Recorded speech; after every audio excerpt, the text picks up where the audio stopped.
Na aula de hoje vamos abordar a eletrólise. A eletrólise é definida por uma reação química não espontânea que ocorre mediante o fornecimento de energia elétrica, ou seja, uma força eletromotriz. Para entender isso, nós vamos precisar de uma pilha, ou seja, de um gerador. Um gerador é representado na física nessa forma. O que acontece, na verdade, é que a corrente elétrica que nós aprendemos na física é uma corrente elétrica convencional, que dentro do gerador os elétrons se movimentariam do polo negativo para o positivo, né? Isso é o sentido convencional da corrente elétrica. Convencionou-se dessa forma porque antigamente acreditava-se que o movimento era dado pelas partículas positivas. Quando descobriu-se que os elétrons negativos eram que se movimentavam formando a corrente elétrica, então, para não ter que mudar todos os cálculos, eles convencionaram o sentido da corrente no circuito. No entanto, a corrente real é no sentido inverso. Então, na química, a gente estuda a corrente elétrica real, que dentro de um gerador vai do positivo para o negativo. Então, é isso que a gente tem que ter em mente. Então, dentro do gerador, os elétrons migram do polo positivo para o negativo, e daí vão para o circuito elétrico. Então, lembrando que no anodo ocorre a oxidação, perda de elétrons. No cátodo ocorre a redução, ganho de elétrons. Na pilha, o fluxo de elétrons do anodo para o cátodo. Então, cátodo e anodo. Nesse caso, na eletrólise, o cátodo vai ser o polo negativo e o anodo o polo positivo. Então, primeiro tipo de eletrólise ígnea. A eletrólise ígnea é feita com espécies fundidas, ou seja, líquidos puros. Então, eletrólise da espécie Ca seria cátion e ânion, beleza? Podia ser NaCl, onde o C+ seria o Na+, e o A- seria o Cl-, cátion e ânion. Simplesmente isso. Então, imagine que eu tenho um líquido puro. Não é solução aquosa, é um líquido puro. É como se eu pegasse o sal, NaCl, derretesse ele, colocasse uma temperatura absurdamente alta, chegasse lá aos 1000 graus Celsius, e derretesse aquele sal, virasse sal no estado líquido. Então, vou pegar uma solução, né? Um líquido puro desse sal, vou pegar um gerador, uma bateria de 12 volts, vou conectar em eletrodos inertes, podendo ser titânio, grafite. O mais usado é o grafite pelo preço. O cátodo é aquele que eu liguei no polo negativo da pilha. O anodo é aquele que eu liguei no polo positivo da pilha. O que a gente pode observar é que, como os elétrons dentro dos geradores fluem do positivo para o negativo, os elétrons percorrem esse condutor e deixam a barrinha do cátodo lotada desses elétrons. Então, os elétrons estão aqui dentro. Como o elétron é negativo, ele acaba atraindo a espécie positiva. Então, os cátions eles vão migrar para o cátodo, consequentemente, os ânions vão migrar para o anodo. E isso que vai acontecer. Fisicamente, você pode observar, por exemplo, a evolução de um gás pode ser uma borbulha, pode ser um aumento de massa, vai depender da substância a ser eletrolizada. O importante é que o cátion vai para o cátodo, porque, novamente, na pilha, aqui no gerador, lembra, os elétrons percorrem do positivo para o negativo dentro da pilha. Chega aqui os elétrons negativos, eles vêm para o eletrodo do cátodo e vão atrair a espécie positiva, que é o cátion. Por isso, o cátion vai para o cátodo e o ânion para o anodo. Lembrando que no anodo o cara perde elétron. Então, o ânion, quando chega no anodo, ele doa o seu elétron. O elétron vem pelo fio, passa pela pilha e é jogado para o cátodo. Então, o ânion no anodo vai perder o seu elétron, virando o A na forma elementar. E, por sua vez, o cátion no cátodo vai receber esse elétron, virando o C na forma elementar. Então, na verdade, essa pilha, esse gerador que a gente precisa para fazer eletrólise, funciona como se fosse uma bomba d'água que puxa a água de um lado e joga a água do outro. Então, ele está puxando, não é água, está puxando elétron. Ele puxa o elétron do ânion e joga para o cátion. A reação global seria o somatório dessas duas reações, né? Onde eu teria Ca formando C mais A com NOx zero, cada um dos elementos aí. Então, por exemplo, eletrólise da água. Como é que a gente pode fazer isso?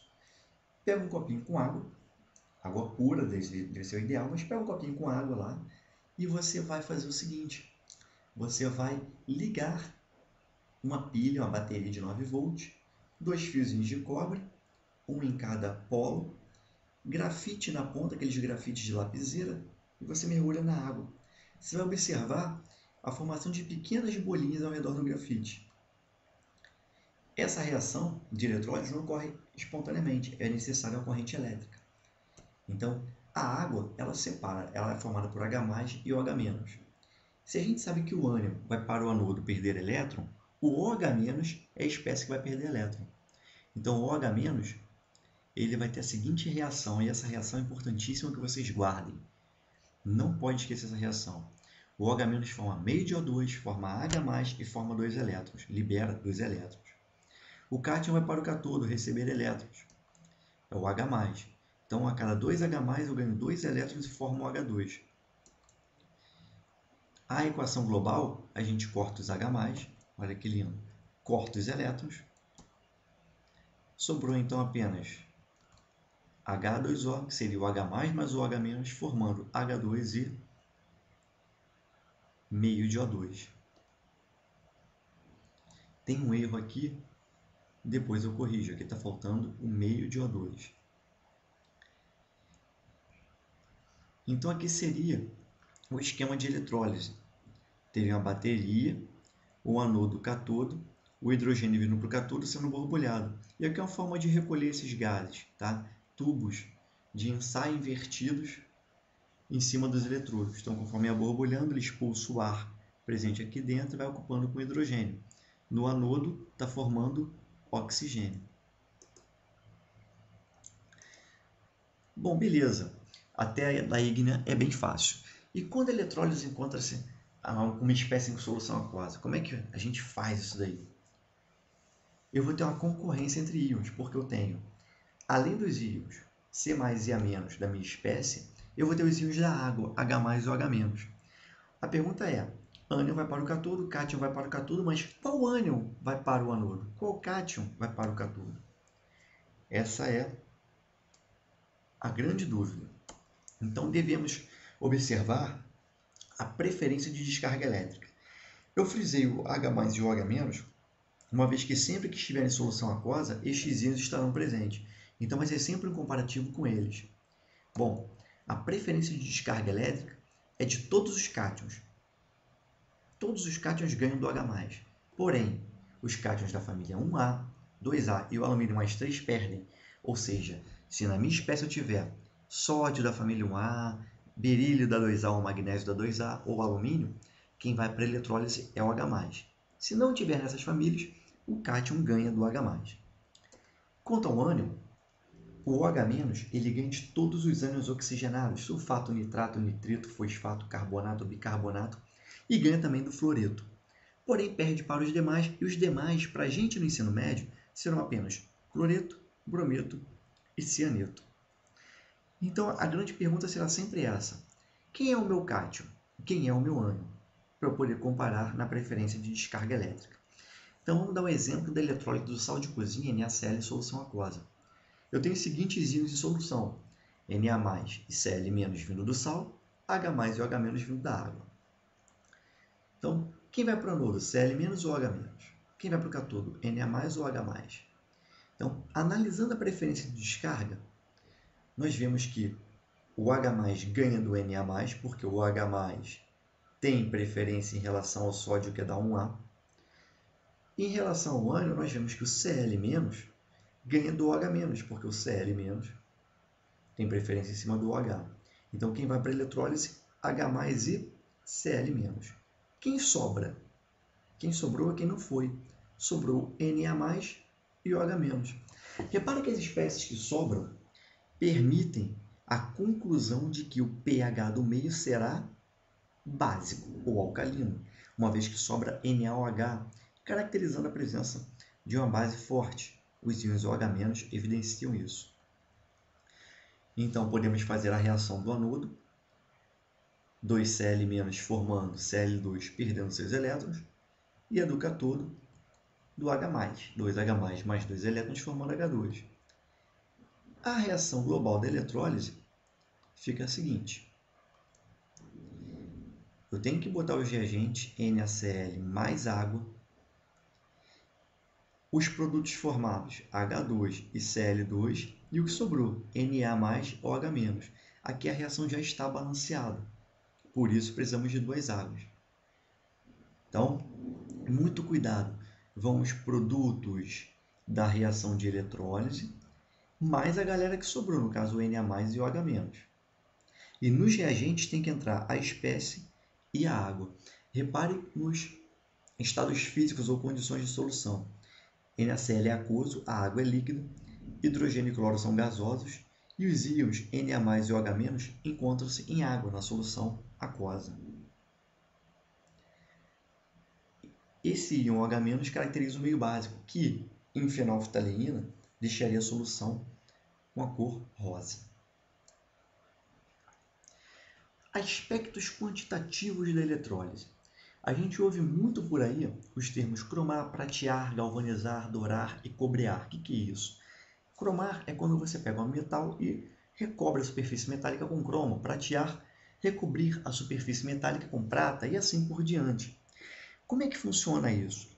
A gente vai pegar um metal a ser protegido, a ser, por exemplo, cromado. Um guidão de uma moto, eu que gosto muito de motociclismo, você quer cromar um guidão. Você vai pegar um gerador, claro que isso, né? Estou simplificando, mas você vai pegar um gerador, uma bateria, vai ligar o guidão num cátodo e mergulhá-lo numa solução do sal de cromo. Nesse caso, o cátion, que é o cromo, vai ser depositado na superfície do metal. E o ânion? O ânion daquela solução vai para o anodo apenas para doar elétrons.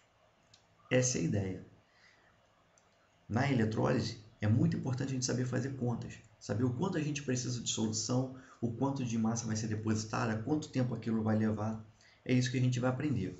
Então, o grande pesquisador, o grande cientista dessa parte quantitativa de eletrólise foi o Michael Faraday. Segundo a lei de Coulomb, né, Q é igual a IT, ou seja, a carga elétrica é a corrente vezes o tempo. E um mol de elétrons, segundo Michael Faraday, tem uma carga elétrica de 96.500 coulombs aproximadamente. E esse 96.500 equivale a 1 Faraday. Lembrando que Q é igual a IT, onde I é a corrente elétrica em ampere, tempo em segundos é o T, e Q é a carga, ampere sobre segundo, que é coulomb. Vamos pensar o seguinte, qual tempo seria necessário para a total deposição de 13 gramas de cobre a partir de uma solução contendo cloreto de cobre 2 e uma corrente de 10 ampere? Então, eu quero depositar 13 gramas de cobre nessa solução. O primeiro passo é pegar o cloreto de cobre e saber qual é o cobre que está ali. É o cobre 1 ou o cobre 2? Quando você faz a separação, os íons são esses, cobre 2+, Cl-. O cobre 2+, ele precisa de 2 elétrons para virar cobre 0, ou seja, um átomo, ou melhor, um íon cobre 2+, ele ganha 2 elétrons e vira um átomo de cobre 0. Então, 1 mol de cobre 2+, recebe 2 mols de elétron, formando cobre 0.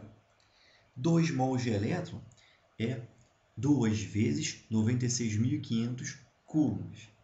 1 mol de cobre 0, massa do cobre na tabela periódica, 65 gramas. Então, minha carga elétrica para depositar 65 gramas são 2 vezes 96.500 coulombs. Se eu quero depositar 13 gramas, eu acho a carga elétrica. A carga elétrica é de 38.600 coulombs. Mas ele não quer isso, ele quer o tempo. Como Q é igual a IT, a carga é 38.600, I é 10 ampere, ele forneceu essa informação, e o tempo eu vou calcular em segundos. Tempo igual a 3.860 segundos.